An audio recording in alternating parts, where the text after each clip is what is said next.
ہم آپ کو بتانے کے لیے آئے ہیں کہ یہ جو دین ہے نا، جو اسلام ہے، یہ قرآن ہے، یہ ہمارا ذاتی نہیں ہے، نہ میرا ہے، نہ میری لکھی ہوئی کتاب ہے قرآن کریم، نہ آپ کے قرآن کو ماننے سے، قرآن پہ چلنے سے میری ذات کو کوئی فائدہ ہے۔ اکثر بیانات میں لوگوں کو 4 شادیوں کی ترغیب دیتا ہوں نا، تو لوگ بڑا اعتراض کرتے ہیں، یہ مولوی کیوں اس چیز کے پیچھے پڑ گیا ہے؟ تو میں لوگوں سے کہتا ہوں میرا کیا فائدہ ہے یار اس میں، اگر تمہاری 2 شادیاں ہو جائیں کوئی فائدہ ہے میرا؟ کتنی کامن سینس کی بات ہے نا کہ ایک آدمی ڈنڈا لے کے لوگوں کے پیچھے پڑا ہوا ہے، ہر بیان میں اس کا تذکرہ کر رہا ہے، یا تو اس کا کوئی مفاد ہوتا۔ نبی صلی اللہ علیہ وسلم نے جب مشرکین مکہ کو بت پرستی کے خلاف دعوت دی اور پوری قوم آپ کے اگینسٹ ہو گئی، تو اللہ نے پیغمبر سے فرمایا کہ آپ ان سے کہہ دیجئے کہ جو میں تمہیں توحید کی دعوت دے رہا ہوں اس میں میرا ذاتی کوئی فائدہ نہیں ہے۔ ما اسألکم علیہ من اجر، اس پہ میں کوئی اجر کا مطالبہ نہیں کرتا، نہ مجھے عہدہ چاہیے نہ مجھے پیسہ چاہیے، یہ تمہارے فائدے کے لیے کر رہا ہوں میں۔ تو جب کسی کی دعوت میں اس دعوت دینے والے کا کوئی فائدہ نہیں ہے تو اس کی دعوت کو غور سے سننا چاہیے۔ دیکھیں یہاں حلال فوڈ والے بیٹھے ہوئے ہیں ماشاءاللہ، کیا نام ہے آپ کا؟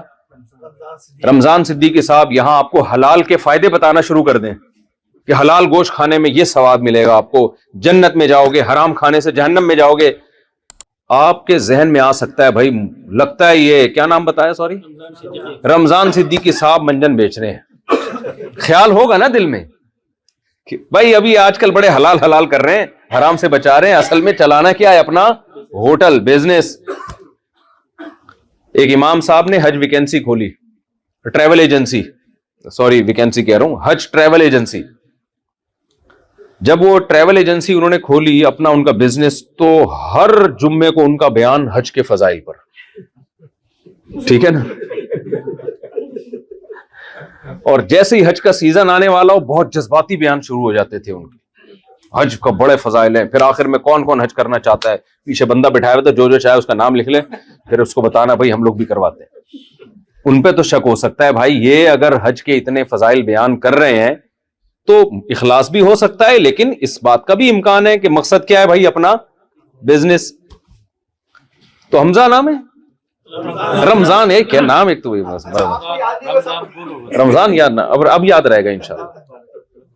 تو رمضان بھائی اگر یہاں جو ہے، اچھا میں جب یہ بات کر رہا ہوں یہ بھی لوگوں کو ذہن میں آئے گا شاید رمضان بھائی سے میں نے کوئی کمیشن کھایا ہوا ہے۔ میں نے کوئی کمیشن نہیں لیا بھائی، نہ میرا کوئی ارادہ ہے، ویسے ہی مثال آ گئی۔ تو یہ بدگمانی ہو سکتی ہے کہ رمضان بھائی جب یہاں فضائل بتائیں حلال گوشت کے، آپ کہہ سکتے ہو یار لگتا ہے کہ کوئی اسٹاک میں مال زیادہ جمع ہو گیا ہے، اب وہ پہنانا ہے کسٹمر کو۔ تو میں لوگوں سے کہتا ہوں میں 4 شادیوں کی ترغیب دیتا ہوں، میرا ٹکے کا فائدہ اس میں نہیں ہے، وہی فائدہ میری تو ہو گئی ہے الحمدللہ، اور نہیں بھی ہوئی ہوتی تو میں بیان نہیں بھی کرتا تو بھی ہو جاتی، نہیں ہونی ہوتی تو نہیں ہوتی، ہونی ہوتی تو اس کا بیان سے تعلق نہیں ہے۔ تو میں یہ اس لیے کہتا ہوں تاکہ لوگ ہماری دعوت کو سیریس لیں کہ بھائی ہم آپ کے فائدے کے لیے، قوم کے فائدے کے لیے یہ باتیں کر رہے ہیں، اپنی ذات کے لیے یہ باتیں نہیں کر رہے۔ تو میں جب آپ کے سامنے بیان کر رہا ہوں یا علماء جب آپ کو اس کو بتاتے ہیں کہ قرآن و سنت پہ چلو، اسلام کو فالو کرو، اس میں علماء کا کوئی فائدہ نہیں ہے، دنیا کا کوئی فائدہ نہیں ہے۔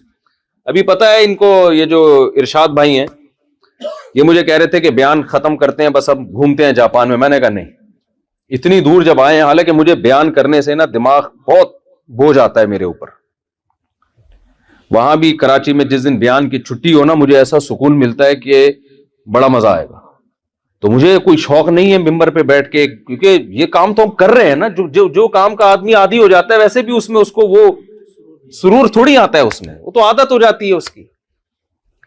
تو میں نے کہا نہیں بھائی اتنی دور آئے ہیں اور غیر مسلم کنٹری ہے، یہاں پہ اگر اللہ کا پیغام لوگوں تک نہیں پہنچانے کی کوشش کی تو اللہ کو کیا جواب دوں گا میں؟ تو گھومیں گے بھی پھریں گے بھی، لیکن اصل کام کیا ہے بھائی؟ اصل تو دعوت کو بیان کرنا ہے، دعوت دینی ہے لوگوں کو۔ شاید ہماری وجہ سے کسی کو اللہ سیدھے راستے پہ چلا دیں، کوئی کفر سے بچ جائے،